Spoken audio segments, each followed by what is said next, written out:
nobody has ever made the point that INEC was perfect or that we couldn't do better. But we're trying to acknowledge something that was not on the table before, and that is the integrity and the credibility of the leadership of INEC. This is a commission that everybody agrees cannot intentionally go out of his way to undermine the will of the people. And so we have to consider that point, that at the level of intention, they had good intention. At the level of credibility, they had those. In the term of expertise and the technical capacity to operationalize that good intention, we had loads of problems. And to that extent, yes, we could have done better. Yes, there were things we could have done differently. But that doesn't remove the fact that something on the table that we lack in Nigeria was there. And that, for me, is huge. And because we now realize that, yes, good intention alone cannot transform our electoral process and take it to a point where election becomes a routine, credible event. Now we have to begin to talk about how to institutionalize those good intentions and build a system that is premised not on the integrity of just the leadership, but on the competence and the integrity of the whole INEC.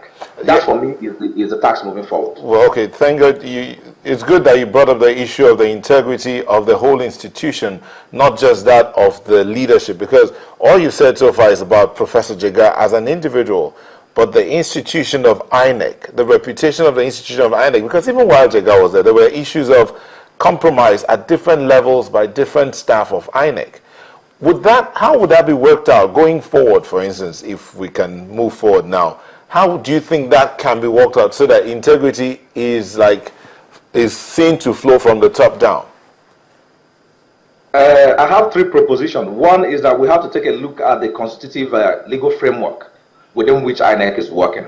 One point that is a major problem, in my view, is the disconnect between INEC at the national level and INEC at the state level. And this is by design, actually. There are legal flaws that made it impossible for INEC at the national level to exercise that effective oversight over what is happening at the state level. Because in 2007, we had a situation where INEC at the national level had overwhelming control at the state level, and we saw that abused.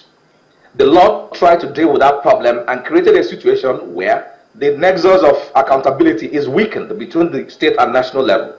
And that has become a problem. So we need to find a balance where, yes, the state level can exercise some level of authority, but that level of authority is within a very effective check at the national level. So that is one.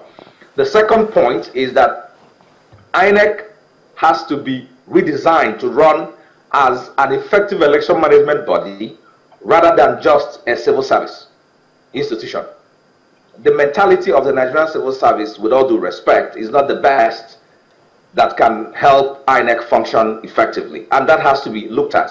How do we professionalize the system so that people within that system begin to see themselves as career election managers? And then finally, you cannot remove INEC from Nigeria. INEC is situated in Nigeria, is within the context of the Nigerian reality. And so if we do not begin to address the latter problem of corruption, inefficiency, and rent-seeking in the larger Nigerian society, INEC cannot just be an island within Nigeria.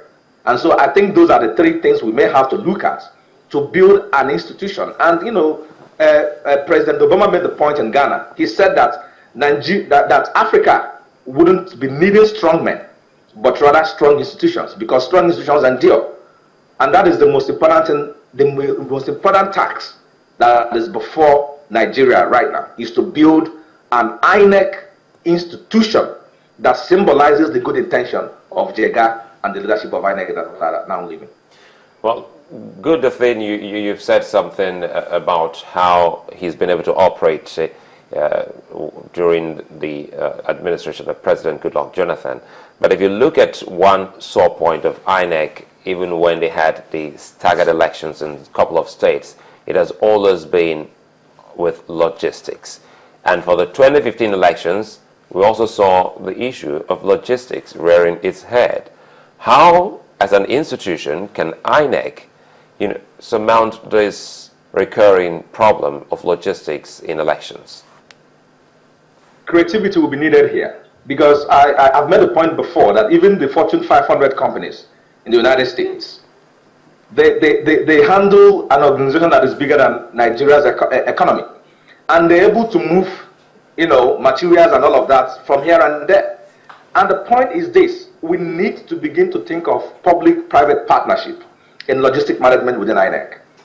And a lot of people have made the point, and I'm beginning to tend to agree, that a lot of resistance to having a private sector involvement in logistic management in INEC is the fact that some interest within the organization, within the institution, are interested in the opportunities that come up from logistic management. INEC is not a logistic management company, period.